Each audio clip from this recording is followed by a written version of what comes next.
வணக்கம் நண்பர்களே. போன வீடியோவில் கொடைக்கானல் போகிறதுக்கு எத்தனை வழிகள் இருக்குதுன்னு பார்த்தோம். இந்த வீடியோவில் கொடைக்கானல் மலைக்குள்ளே எங்கெங்கெல்லாம் இணைப்பு சாலைகள் இருக்குதுன்னு பார்த்துடலாம். கொடைக்கானல் மலைக்குள்ளே இணைப்பு சாலைகள் நிறைய இருக்குது. கரடு முரடா, ஏற்ற இறக்கமாக, நட்டு குத்தில் கூட பல மலைகள் இருக்குது, பல சாலைகள் இருக்குது. இந்த சாலைகள் எல்லாம் மலையில் வாழ்கிறவங்களுக்கு தான் சாத்தியமாகும்.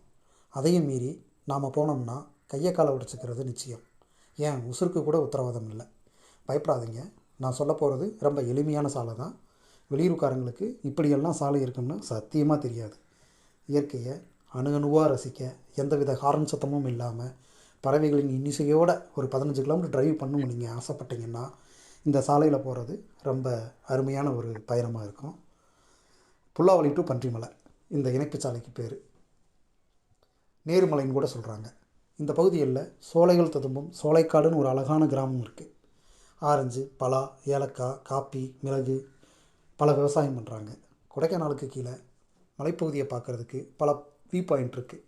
சின்ன சின்ன நீர்வழிகள் இருக்குது, அருவிகள் இருக்குது. பன்றிமலை, ஆடலூர் மதிய உணவுக்கு கூட பல ஹோட்டல்கள் அந்த பகுதிகளில் இருக்குது. பாதுகாப்பான வழி தான், போயிட்டு வரலாம். இப்போ இந்த போர்டில் பார்க்குற மலைக்கு பேர் தோணிமலை.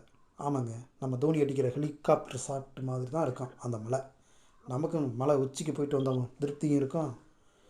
அதை அடுத்த வீடியோவில்